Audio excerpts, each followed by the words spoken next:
So in this guide, you'd understand the individual instructions, tight marking and man marking world. So as you can see, I'm in the middle, standing. Although I'm not using standing wing, but I'm standing because I know I'm tight marking a center forward. So if he tries to pass a center forward, I would intercept the ball. And please like the video if you're enjoying the tips and tricks. Share it to your mom, your dad, everyone, guys. I really appreciate it, guys. So let's talk about the tight marking. Now in this match, I'm using premium players / epic players. Opponent is using 5131 but is using AMFs instead. So what you want to do if you want to use tight marking is tight mark at least one player, that is a CF. Mainly you should tight mark the CF. Aside that, if you are really good at defending, then you can add an additional tight marking player to it, but I recommend you tight mark at least one player, the CF.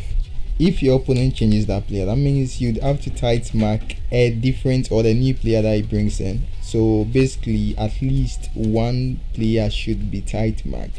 The way tight marking works is that if your players are too aggressive, they would rush and charge into the player, and most often they would miss the tackle because okay, Torres, this is why I love Torres, true pass Torres. I give my Torres true pass. We'll talk about Torres later, but because the defender would rush a lot into the striker, and the mechanism right now is that strikers can versatilely or easily dribble past defenders. So although your defender is very aggressive and you've also given him tight marking, he can be easily dribbled past by. That's why I recommend you train your defenders in a certain way for this particular technique. They shouldn't be very aggressive.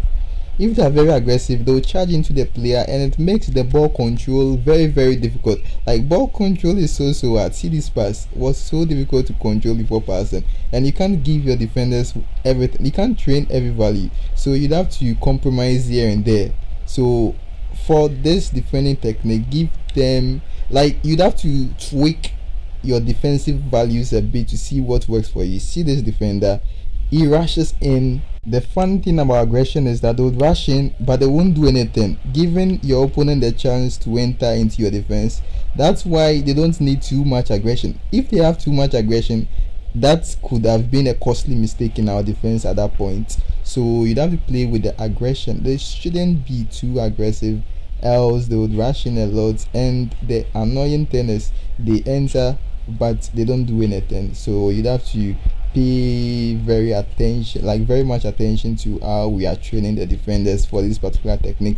Just move back and control. Like, control is very important.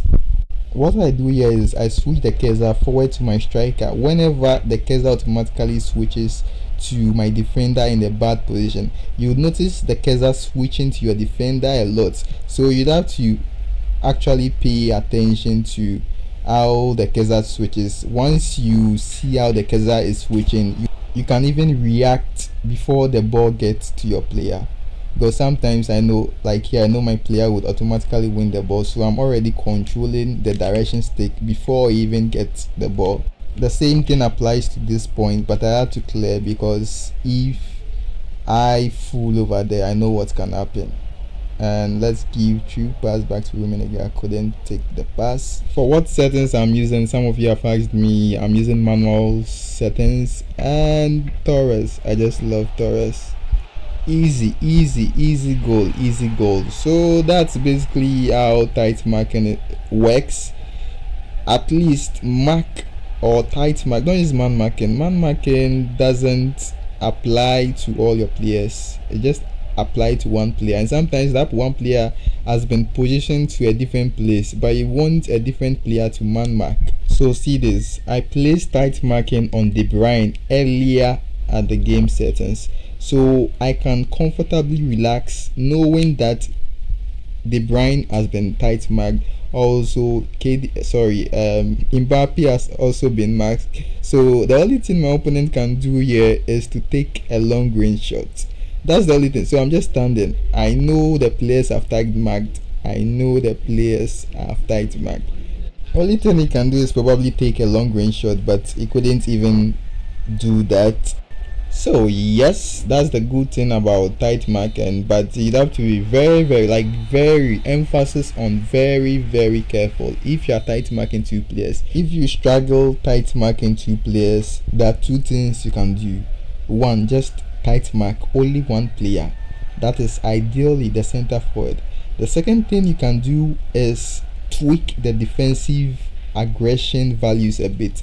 That's the main problem with defending in eFootball 2025. The defensive aggression value, they rush in but they don't do anything, so you just tweak it a bit depending on how it turns out for you. So ideally I recommend at least just tight mark one player with my guide, and it should do magic. And Rummenigge, bury that, easy peasy. I'ma see you guys in the next video. Like, share, subscribe. Peace out.